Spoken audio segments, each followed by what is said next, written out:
क्या आप भी सोचते हैं कि जो किस्मत में लिखा है वही होगा, या फिर मानते हैं कि अपनी सूझबूझ से हम अपना भविष्य बदल सकते हैं? आज हम आपको 3 मछलियों की एक ऐसी कहानी सुनाएंगे जो आपको सोचने पर मजबूर कर देगी। एक नदी के पास एक गहरा जलाशय था जहां मछलियां खूब पनपती थी। यह स्थान लंबी घास और झाड़ियों से घिरा था, इसलिए आसानी से दिखाई नहीं देता था। इसी जलाशय में 3 मछलियां रहती थी, जिनके स्वभाव बिल्कुल अलग थे। पहली मछली अन्ना संकट का आभास होते ही तुरंत उपाय करती थी। दूसरी प्रत्यु मानती थी कि संकट आने पर ही उससे निपटना चाहिए। तीसरी यद्दी भाग्यवादी थी, उसका मानना था कि जो होना है होकर रहेगा। एक शाम कुछ मछुआरे निराश होकर घर लौट रहे थे। तभी उन्हें झाड़ियों के ऊपर मछलीखोर पक्षियों का झुंड दिखा। उन्होंने अनुमान लगाया कि यहाँ कोई जलाशय है। मछुआरों ने जलाशय खोज लिया और अगले दिन सुबह जाल डालने का फैसला किया।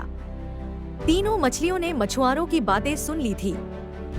अन्ना ने तुरंत जलाशय छोड़ने का फैसला किया और नहर के रास्ते नदी में चली गई। उसने कहा, खतरा आने से पहले ही हमें अपनी जान बचानी चाहिए। प्रत्यु ने अन्ना का साथ नहीं दिया।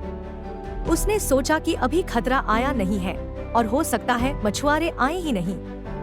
यद्दी ने तो साफ कह दिया, भागने से कुछ नहीं होगा, जो किस्मत में लिखा है वही होगा। अगली सुबह मछुआरे जाल लेकर आ गए। अन्ना तो सुरक्षित थी। प्रत्यु जाल में फंस गई, लेकिन उसने एक मरी हुई ऊदबिलाव की लाश का उपयोग किया। उसने खुद को मरा हुआ दिखाया और मछुआरे ने उसे सड़ा हुआ समझकर वापस पानी में फेंक दिया। यद्दी भी दूसरे मछुआरे के जाल में फंस गई। भाग्य के भरोसे बैठी यद्दी ने टोकरी में ही तड़प कर अपने प्राण त्याग दिए। उसकी किस्मत में यही लिखा था, क्योंकि उसने कोई प्रयास नहीं किया।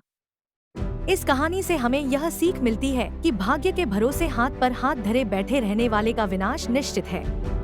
हमें अन्ना की तरह दूरदर्शी और प्रत्यु की तरह बुद्धिमान बनना चाहिए।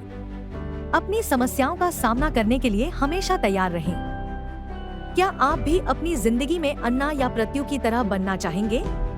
हमें कमेंट्स में बताएं। इस कहानी को अपने दोस्तों और परिवार के साथ साझा करें और ऐसे ही प्रेरणादायक कहानियों के लिए हमारे चैनल को सब्सक्राइब करें।